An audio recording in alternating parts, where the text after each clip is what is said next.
Dobrodošli v informativni oddaji Dogodki tedna. Občinska uprava občine Litija je v teh dneh med drugim zaposlena s pripravami na junijsko redno sejo občinskega sveta. To bo zadnja seja pred poletnimi počitnicami, zato je potrebno urediti še nekaj nujnih stvari, tudi rebalans proračuna za letošnje leto. Ker je litijska občina sredi investicijskega ciklusa, je potrebno občasno spremeniti tudi proračunske postavke. V roku toku izvedbe projekta kanalizacije v Litiji se je pri projektiranju ugotovil, da je na relaciji kolektorja, ki poteka po Ljubljanski cesti in potem se nadaljuje do Ponoviške ceste in pride do podboja preko reke Save, na relaciji 400 metrov. To je med, se pravi, odcepom Laba na Ponoviški cesti in približno zaključek, se pravi, prvo križišče na Ljubljanski cesti za bivšo pošto. Se pravi, na tej relaciji obstoječi kanal ne ustreza pač profilom.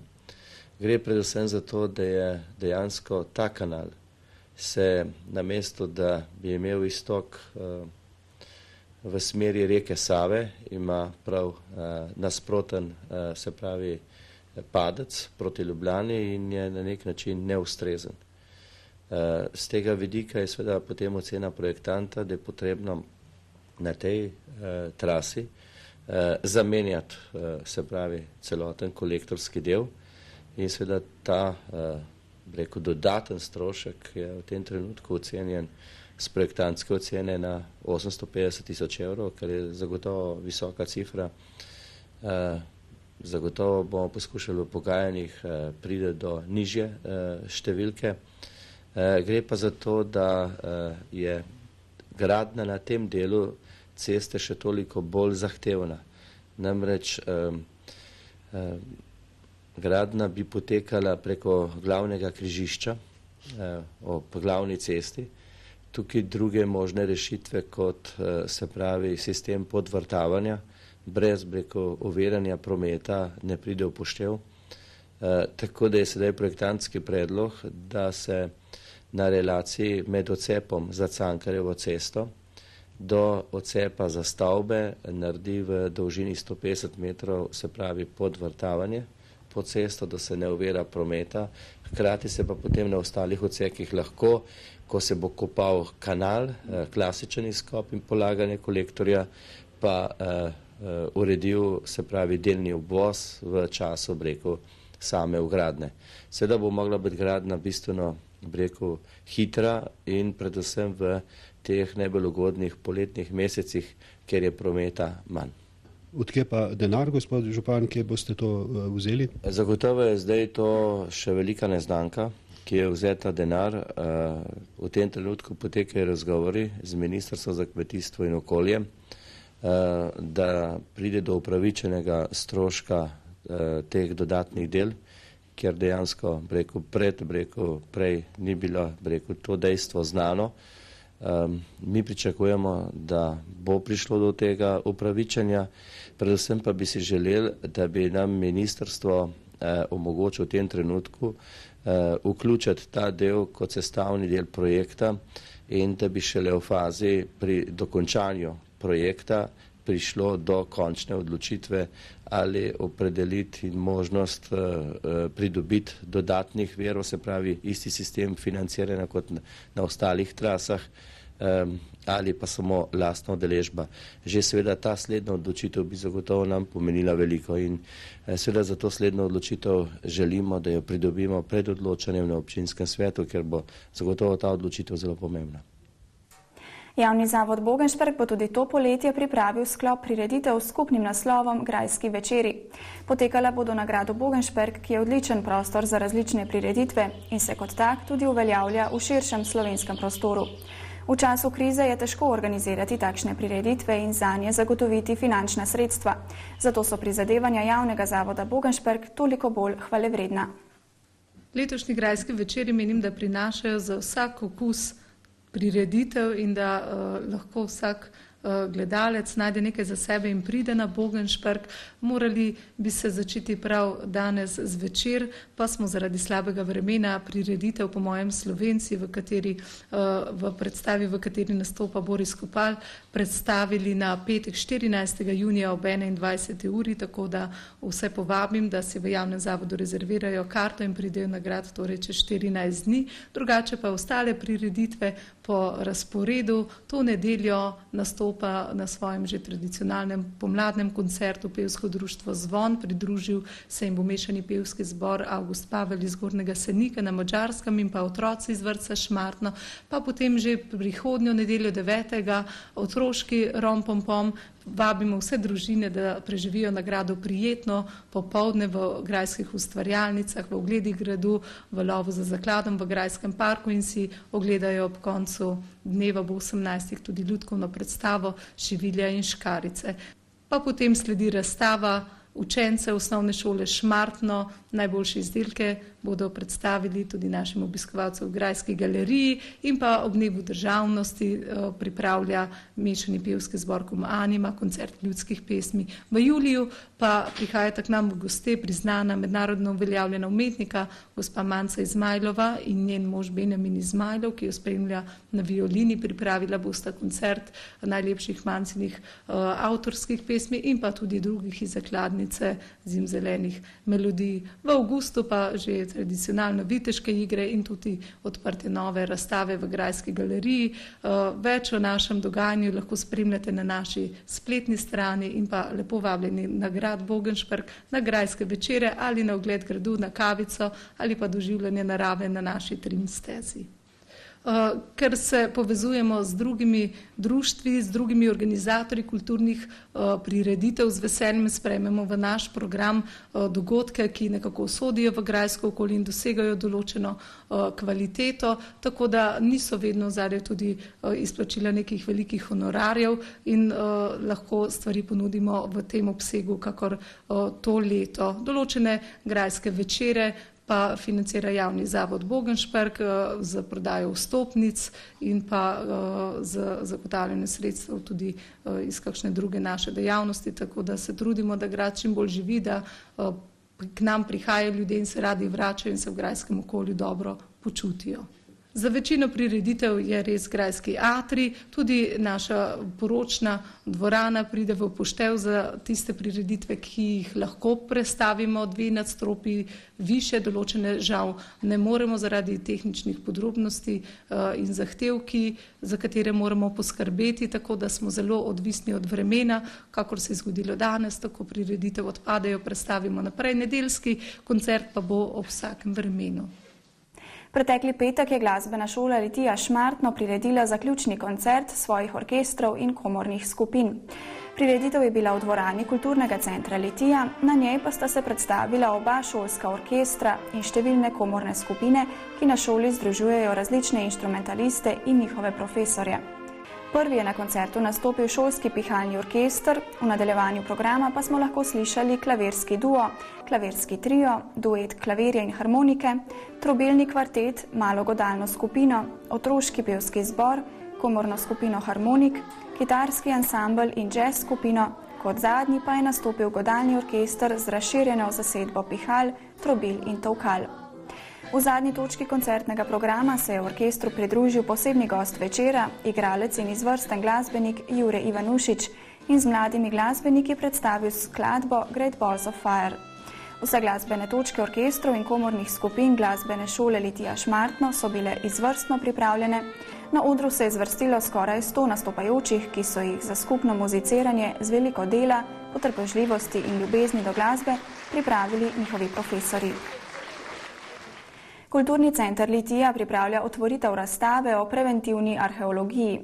Litijska občina velja za arheološko zanimivo področje, saj so bili tukaj izkopani številni ostanki preteklosti, med katerimi je najbolj znamenita Vaška Situla. Zadnja odkritja pričajo, da je bilo to področje naseljeno že v prazgodovini, da je bilo temu tako, pa je pripomogla reka Sava kot pomembna prometna pot. Seveda pa ostaja še mnogo neraziskanega, zato so preventivna izkopavanja še toliko bolj pomembna. Otvoritev razstave bo v ponedeljek ob 19. uri v avli Kulturnega centra na Stavbah. Torej, preventivna arheologija ali zaščitna arheologija jo izvaja pri nas Center za preventivno arheologijo, ki ima sedež v Ljubljani, in navadno se ta izkopavanja izvajajo ob večjih novogradnjah. Največ odkritij v Sloveniji je seveda bilo ob gradnji avtocest. To se je v zadnjih letih zelo namnožilo in bilo odkrito mnogo novega, tudi mnogo novega materijala. V Litiji konkretno to poteka tudi ob gradnji nove osnovne šole. In seveda center usmerja in koordinira ta izkopavanja. Tako da smo ravno iz tega vidika, ker smo želeli nekako informirati prebivalstvo o pomenu arheologije, malo bolj predstaviti njihovo delo, kajti ta dejavnost, se mi zdi, je med prebivalstvom premalo poznana, zato ima včasih bolj negativen kot pozitiven prizvok.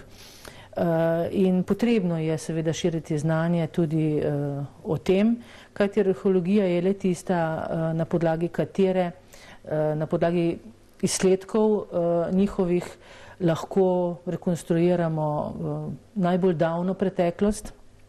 In seveda je to delo zelo pomembno, tako za muzeje, kot tudi za, ki sprejmajo gradivo, kot tudi za ohranjanje dediščine na licu mesta, se pravi, da se rekonstruirajo in potem prezentirajo ostanki davnih kultur.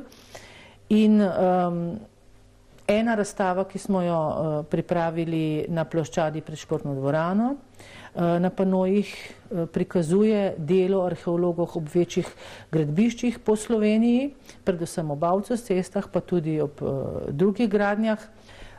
Drugo razstavo, ki bo predstavljena v avli kulturnega centra, pa bomo otvorili v ponedeljek, 3. junija ob 19. uri, ko bodo predstavniki Centra za preventivno arheologijo predstavili tudi svoje delo in pomen teh raziskav tako za lokalne skupnosti, kot tudi za državo, tako da seveda vljudno vabljeni vsi, ki jih zanima to področje, v kulturni center v ponedeljek. Bo morda na razstavi moč videti tudi predmete, ki so jih našli ob izkopavanjih v Litiji? Te predmete pa bomo prihranili za dogodek Poletna muzejska noč, ko bomo pripravili nekaj vitrin in bomo ekskluzivno za tisti večer pripravili razstavo vitrin tudi teh predmetov. V okviru prireditve Tačkov festival je potekal razpis za likovne in literarne izdelke v litijskih in šmarskih šolah ter vrtcih. Razpis je izvedla knjižnica Litija in v teh dneh je bil zaključen. Z njim so želeli spodbuditi najmlajše k ustvarjalnosti, mladi pa so ustvarjali na temo odnosi med ljudmi in psi. Poleg tega pa je bil razpis odlična promocija za Tačkov festival, ki bo letos potekal drugič. Odziv nas je izredno pozitivno presenetil.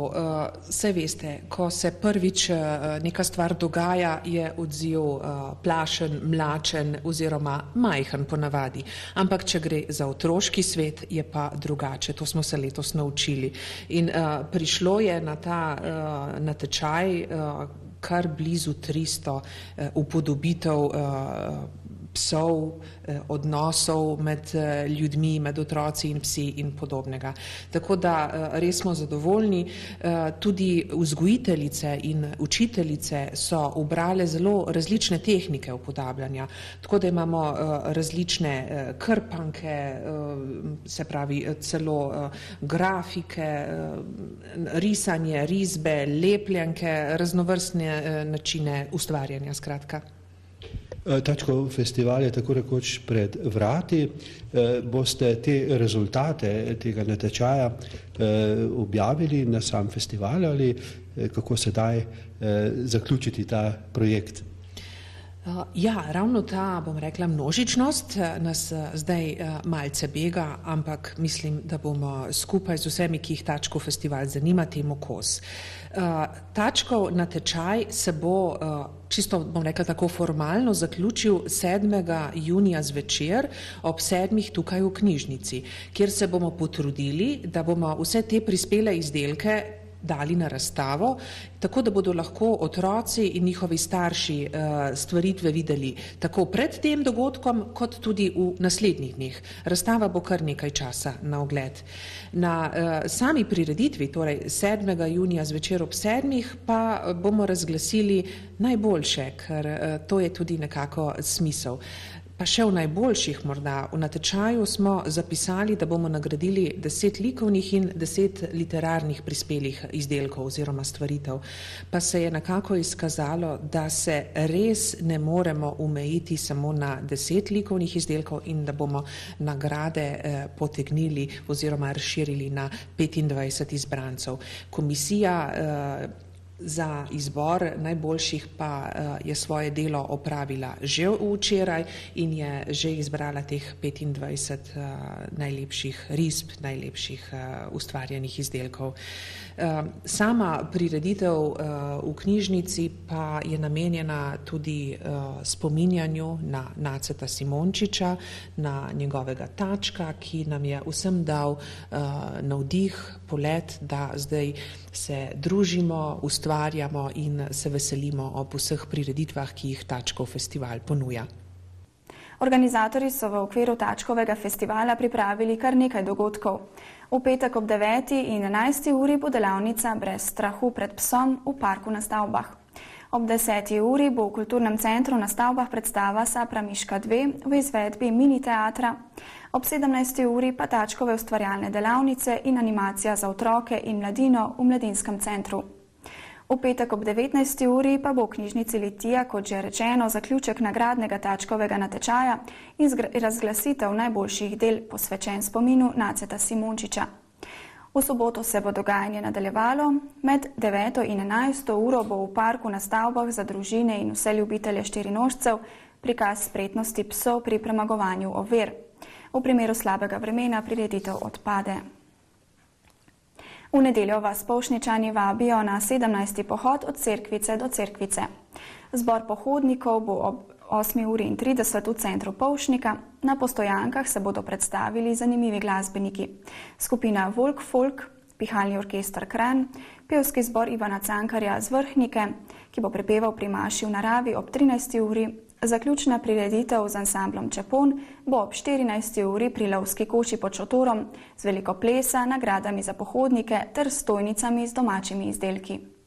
Pot ni zahtevna in je primerna za vse generacije. Poskrbite le za dobro obutev. Društva iz vasi ob Savi, nedaleč od Litije, letos že 4. pripravljajo prireditev, ki pritegne več tisoč obiskovalcev. Ponudbo jagod in špargljev dopolnjujejo še jedi iz žara ter postrvi. Na stojnicah vas bodo mamile okusne dobrote ter izdelki domače in umetne obrti. Ob spremljavi ansambla Litijski odmev bo poskrbljeno za plesno razpoloženje, željni športne rekreacije pa se boste lahko pomerili v različnih igrah. Prireditev bo 1. junija od 10. ure dalje pri gasilskem domu na Bregu pri Litiji ter na sosednji sirarski kmetiji, kjer bodo na ogled male domače živali in razstava starega orodja, na voljo pa bo tudi jahanje. V gasilskem domu si bo moč ogledati stalno razstavo savskih prodnikov. Najmlajšim je namenjen ustvarjalni kotiček, ki bo prav tako v znamenju domačih materialov. Glasbena šola Litija Šmartno vabi na zaključni koncert najboljših učencev, ki bo v sredo 5. junija ob 18:30 v dvorani Glasbene šole Litija Šmartno. Naslednji dan v četrtek 6. junija ob 17. uri in 18:30 pa bo zaključni koncert učencev prvih razredov, prav tako v dvorani Glasbene šole Litija Šmartno. Citrarski orkester Srebrne strune Društva upokojencev Litija ob 5. obletnici delovanja vabi na koncert in predstavitev zgoščenke. Prireditev bo v četrtek 6. junija ob 19. uri v dvorani Kulturnega centra. Gostje na koncertu bodo Mihaela Komočar-Gorše in Citrarski orkester Glasbene šole Brežice. V juniju bo kipar Bojan Štene z Javorja praznoval 80. jubilej. Lani je sinovoma pripravil skupno razstavo na gradu Bogenšperk, kiparski poklon Valvazorju. Ustvaril je različne kipe, od fontan, skulptur, portretov do skupinskih plaket. V njegovem opusu pa največji delež zasedajo konji. Njegove umetnine najdemo povsod po domovini in v tujini. Knjižnica Litija se bo umetniku poklonila s prireditvijo, svojo življenjsko in umetniško pot bo kipar Bojan Štene predstavil v četrtek 6. junija ob 19. uri v knjižnici Šmartno. O kiparskih delih bo spregovoril akademski grafik in slikar Lojze Adamlje. V kulturnem programu bo nastopil otroški pevski zbor osnovne šole Šmartno pri Litiji z zborovodkinjo Rahelo Sinigoj. Hvala, da ste bili v naši družbi. Lep večer in lahko noč.